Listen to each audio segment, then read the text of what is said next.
Hi guys, today we're going to react to Don't Tell Me by Disturbed featuring Ann Wilson.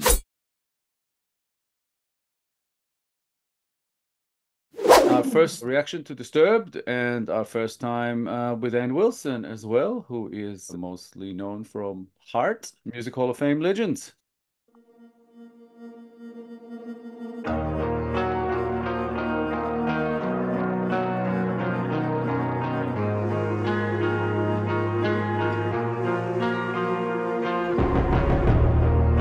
We know we should turn and just walk away. We can't help but cause more pain, wounded more with every word that we say. The memories remain. Here we are once again, questioning the end.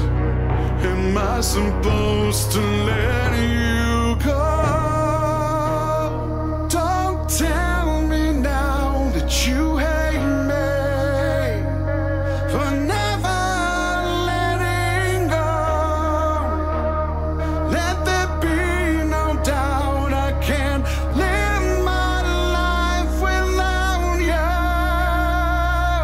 This is the first time we're reacting to Disturbed, so it has to be said at least once. David Draymond's voice is super powerful. I love their music video styles. It's all dark and serious, and it kind of gets under your skin. I've been listening to Disturbed quite a while. It connects with me back when I was in my 20s. This band has been in my life for a long time. I love their music. It's very visceral. Subject matter-wise, it's a song about a failed relationship, about a failed love. Other than that, we'll have to continue listening. What you said about their music videos, they do have this kind of style that they like, which is very kind of black, white, gray kind of look. And also there's a lot of drama in the way David Draymond delivers. He's a very dramatic kind of singer and has a phenomenal voice. Many levels to it as well. The subject matter here, it feels to me like it's about a toxic relationship, that two people who basically know that they're not good for each other but have trouble ending it and letting go. Possibly one more than the other, but like you said, we'll find out more when we get more into it. I can't live my life without you. I close my eyes and still hear the screams that would tear apart our world. I keep reliving everything. I can't believe how much this hurts. Here we are once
Bravo. Awesome song.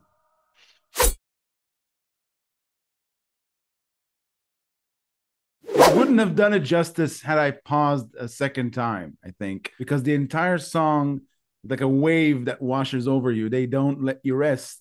I think it's not just what we said, a failed relationship or a toxic relationship. It's a failed marriage because there were two people playing house, and you can sense the tragic vein inside it because they still deeply love each other. The house that splits into half and then turns into two houses, and you have the fruitless trees, and everything is grim and gray, and something that's like the aftermath of something that has been destroyed. When she starts singing, she says, I close my eyes and still hear the screams that would tear apart our world. I keep reliving everything. I can't believe how much this hurts. So something happened to them. It's not that they just didn't see eye to eye or had irreconcilable differences. Something happened between them that tore them apart. There's a tragic vein. I'm wondering what that is. Well, it doesn't have to be something necessarily. Also, it doesn't have to be a marriage, you know, it could just be two people live together. And they've been together for a long time, so they kind of built something despite whatever was happening between them that they probably do not fit well together. It's just that when you have feelings, you know, for one another, sometimes even when it's toxic, it's still very, very powerful. You still really care about the other person and you don't want to leave. And it sounds like this is something that they go through maybe not for the first time. You know, it's like when they reach that breakup point. It says in one of the lines, here we are once again, still questioning the end. How can I let you go? So they know they need to separate, but they have trouble getting there. It's just too hard to let go of one another or one of the other or whatever. And that's how toxic relationships usually are. A lot of the times you know they are toxic, but you can't tear away from the other person. Yeah, yes, I agree. And David Draymond, he wrote this song with Dan Donegan, the guitarist, who also is amazing here. He's got this fantastic guitar solo. The drums are a big part of this one as well. Fantastic. I think by Mike Wengren and John Moyer on bass. Just awesome. And again, much like you, I've been listening to Disturbed for a long, long time. I prefer them when they're sort of in that faster songs, more kind of metal. But their ballads, there's still something very, very powerful to them. Even though this reminded me of a lot of those kind of almost duets that they had in the 90s. At some point in the beginning, it just threw me back to a duet that was between Ozzy Osbourne and Lita Ford, a song called Close My Eyes Forever. The songs are not similar exactly, but something about the structure of the duet